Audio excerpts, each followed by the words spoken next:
नमस्कार शेतकरी मित्रांनो, डीबी फार्मर फ्रेंड या यूट्यूब चॅनलवर मी ज्ञानेश्वर काळे आपल्या सगळ्यांचं सहर्ष स्वागत करत आहे. आज जर कधी बघायला गेलं तर आज आहे 10 मार्च 2026 आणि भरपूर शेतकऱ्यांचे प्रश्नच होते की आले अद्रकीचे भाव वाढतील की नाही वाढणार, काय होतंय. या सगळ्या गोष्टीमध्ये भरपूर शेतकरी होल्ड करताय. आपण पाठीमागेही सांगितलं होतं की शेतकऱ्यांनी होल्ड करता कामा नये. भरपूरशा शेतकऱ्यांचं पाणी संपलं की अचानक तसंच होतं. आता आज बी आम्हाला 4-5 शेतकऱ्यांचे फोन आले की आमच्याकडे 40-41 रुपये मागताय. एक शेतकऱ्यांनी फोन केला की 42 रुपयापर्यंत एक्स्ट्रा सुपर माल आहे तो मागताय. तर आजची जर कधी रेंज बघायला गेलं तर 40, 41, 42 रुपये. पण काही शेतकऱ्यांना पाणी मोजकंच असतं. ते शेतकऱ्यांनी होल्ड केला आणि अचानक 200-400 रुपयानं पडलं आणि पाणी संपलं की मग त्यांना मंदीत द्यावं लागतं. ज्या शेतकऱ्यांचं पाणी मोजकंच असेल त्या शेतकऱ्यांनी होल्ड करता कामा नये. आता प्लॉट दिलेच गेले पाहिजेत. स्टेप बाय स्टेप प्लॉट देणं गरजेचं आहे, जेणेकरून सगळ्यांना जे ते भाव भेटतात. भरपूर शेतकऱ्यांचं खोडवा नियोजन आहे, तुम्ही खोडवा नियोजन करा, हरकत नाही. पण ज्या शेतकऱ्यांना प्लॉट 4-8 दिवसासाठीच होल्ड करायचा आहे, तर त्या शेतकऱ्यांनी हे भाव पण काही जास्तीचे कमी नाही. कारण की ह्या जर कधी बघितलं, युद्धजन्य परिस्थितीचा भरपूरसे शेतकरी म्हणतात ते फरक पडत नाही. फरक कसा पडत नाही, तर फरक बघायला गेलं तर आपण मागे एक व्हिडिओ बनवला होता शॉर्ट. त्यामध्ये डायरेक्ट रायपूरचे आपले मोठे व्यापारी होते नवीन सेठ, त्यांच्यासोबत बोलणं केलं होतं. त्यांनी सांगितलं की आपला जो माल आहे हा देशांतर्गतच जातो. पण बंगलोर वगैरे बाहेरचा जो माल असतो, हा जो एक्सपोर्ट होतोय, पण तो लोकल मार्केटला थांबून तिथलं मार्केट थोडं का होईना डिस्टर्ब करतोय. युद्धाचा जास्तीचा काही परिणाम होत नाही. पण जर कधी बघायला गेलं तर आता आज जर कधी बघायला गेलं तर काही ठिकाणी गॅसेस वगैरेचं शॉर्टेज येतंय. कुठल्या गॅसेस? घरगुती नाही. जे कमर्शियल हॉटेलचे वगैरे गॅसेस त्याचा थोडा बहुत इम्पॅक्ट पडतोय. असं नाही की युद्ध उद्याही थांबू शकतं, त्याचं काही पाहिलं नाही. आणि इम्पॅक्ट जो म्हणतोय आपण युद्धाचा, त्याच्यात 2-5% वरती जास्तीचा काही फरक पडलेला नाही. आम्हालाही असं वाटलं होतं की जास्तीचा फरक पडेल, कारण की पेट्रोल डिझेल तुटवडा असेल. तर तसं आपल्या भारताचं जर कधी बघितलं तर रिझर्व्ह हे जे आहे ते काही लोक सांगतायत 3 महिन्याचं आहे, काही एक्सपर्ट सांगतायत 6 महिन्याचं आहे. तर त्याचा काही एवढा जास्तीचा इम्पॅक्ट पडणार नाही.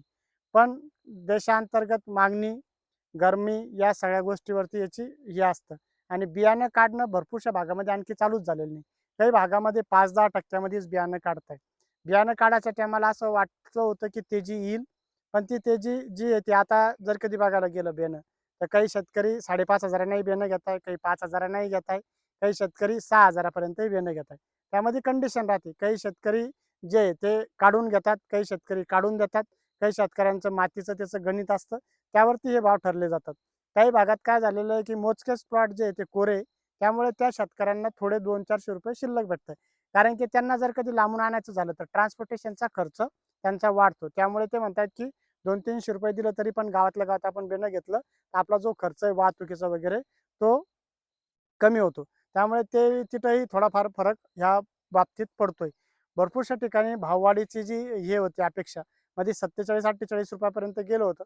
पुन्हा सौदे सारखे चालू आहे. आताही मध्ये 38 रुपयापर्यंत गेलं होतं. पुन्हा एकदा हळू-हळू 1-1, 2-2 रुपयांना काय होईना भाव थोडेफार स्थिर झालेले आहे.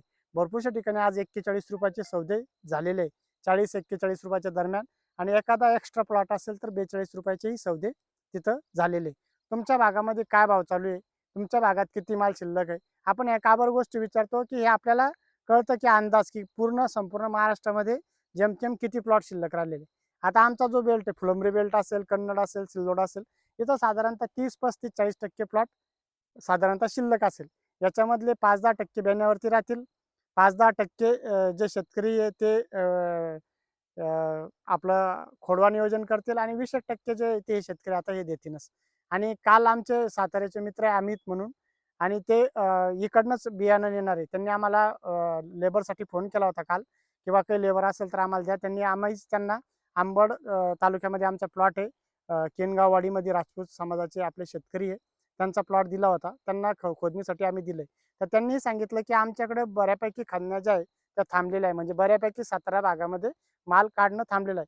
म्हणजे असं नाही की डायरेक्ट 100% थांबला, तिथं चालू आहे. पण प्रमाण कमी झालेलं आहे. तिथले जे शेतकरी आहे खोडवा नियोजन करताय. सांगली, सातारा प्रामुख्यानं बघायला गेलं तर 2-3 वर्षापूर्वी ते 70 ते 80% खोडवा नियोजनावर राहायचा, 30% शेतकरी प्लॉट द्यायचा.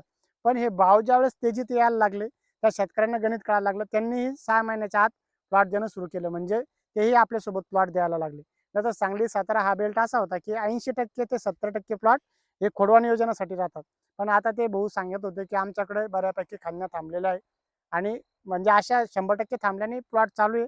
पण भरपूर शेतकरी जे ते खोडवाचे नियोजन करतात. खोडवा नियोजनाचं त्यांचं असल्यामुळे आता तो मार्केटमध्ये तिथलचा माल थोडाफार प्रमाणात कमी जादा होईल. येणाऱ्या 5-10 दिवसात जर कधी थोडीफार तेजी आली तर नक्कीच आपल्याला कळेल की बियाण्याच्या टायमाला आणखी काही परिस्थिती सुरू शकते का. ज्या शेतकऱ्यांना बियाणं घ्यायचं असेल त्यांनी आता बियाणं काढणं गरजेचं आहे. जूनमध्ये जर कधी तुम्ही लागवड करत असाल आणि आधी जर कधी बियाणं घेतलं, आता जर कधी बघायला 10 मार्च म्हणजे हे 20 दिवस, एप्रिलचे 30 दिवस आणि मेचे 30 दिवस, 30 आणि 30 60 आणि 20 80 ते 10 90 दिवस बियाणं होल्ड करणं काही अडचण नाही आहे. तुम्ही 90 दिवस बियाणं होल्ड करू शकता. काही शेतकरी म्हणताय आम्हाला 20 मार्चला बियाणं काढायचं आहे. तुम्ही 20 मार्चला बियाणं काढू शकता. पण काय सांगितलंय हवामान तज्ञ जे सांगताय की 17 मार्चपासून वातावरणामध्ये बदल होतोय. म्हणजे कुठं काही ठिकाणी मराठवाड्यात गारपिटीची त्यांनी सांगितलेलं आहे. आणि वातावरणामधला बदल झाला की हे जे अंकुरण फुटतं, आपण जर कधी बघितलं तर याला अंकुरण फुटायला चालू होऊन जातं. आपण जर कधी बघितलं असं, आता हे ओलावा आहे, पण हे जे डोळे असतात ना अद्रकीचे, जवळून जर कधी बघितलं, जवळून दाखवा तुम्ही. हे असे डोळे यायला चालू होतात. आपण जर कधी जवळून बघितले तर असे हे डोळे जास्तीचे यायला चालू होऊन जातात. मग तुम्हाला तिथं जे बेण्याला अडचण येतात. आता जर कधी बघितलं, याला म्हणतात हे असे बेणं, म्हणजे काही काही ठिकाणी याला फर्टिलिटी म्हणतात, काही ठिकाणी म्हणतात की हे बेणं आता थोडे डोळे काढायला लागले.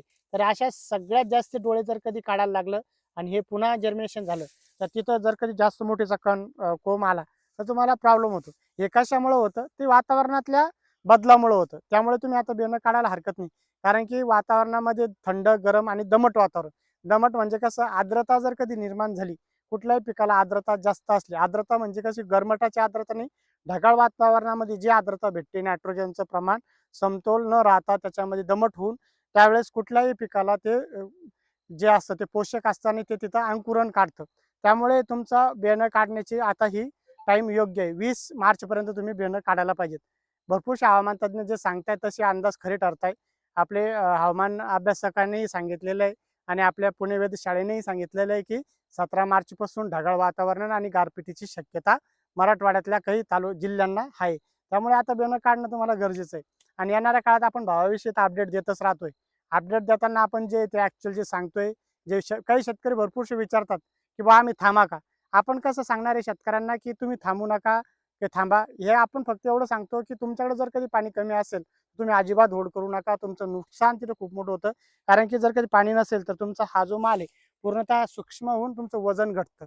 आणि इथून पुढे ज्यावेळेस फर्टिलिटी म्हणजे कोंब ज्यावेळेस यायला लागतात त्यावेळेसही जास्तीचं नुकसान होतं. तुम्हाला जर कधी काही प्लॉट 2 एकर असेल तर एकरवर तुम्ही असा स्टेप बाय स्टेप देणं गरजेचं आहे. तुम्ही बियाण्यावरती द्या किंवा तुम्हाला होड किती दिवस करायचा हे तुमचा, हा सर्वस्वी तुमचा प्रश्न आहे. आणि खोडवा नियोजनाचाही तुमचा विषय. भरपूरशा शेतकऱ्यांना खोडव्याला चांगले भाव भेटतील अशी अपेक्षा आहे. कारण की खोडवा प्लॉट जर कधी बघायला गेलं तर ह्या वर्षी जास्तीचे शिल्लक राहणार नाही. त्यामुळे मे, जून मध्ये थोडेफार चांगले भाव शेतकऱ्यांना पाहायला मिळतील. आणि जे शेतकरी खोडवा नियोजन करतात त्यांना आपण आता 7 आणि 8 हजारही भाव ज्यावेळेस त्यांनी बघितले त्यावेळेसही त्यांनी दिला नाही. कारण की त्यांना माहिती आहे की खोडवा व्यवस्थापनामध्ये आपल्याला जास्तीचा पैसा राहतो. त्यामुळे ते खोडवा व्यवस्थापनाकडे वळतात आणि तिथं त्यांना चांगले भाव भेटतात. शेतकरी मित्रांनो, आमचं काही चुकत असेल तर नक्की कमेंट बॉक्समध्ये कळवा, जेणेकरून आपण काही बदल करू. तुम्हाला जर कधी आमचा व्हिडिओ आवडला असेल तर व्हिडिओला शेअर आणि आम्हाला फॉलो करायला विसरू नका. व्हिडिओ जर कधी आवडला असेल तरच लाईक करा, नसेल आवडला तर काही गरज नाही. कारण की आपण जी स्थिती सांगतोय ती वास्तुस्थिती सांगतोय आणि याच्या व्यतिरिक्त कुठलेही बळजबरीपणा आपण कधीच आपल्या व्हिडिओमध्ये करत नाही. तुम्हाला जर कधी आमचा व्हिडिओ आवडला असेल व्हिडिओला शेअर आणि फॉलो करायला विसरू नका. धन्यवाद.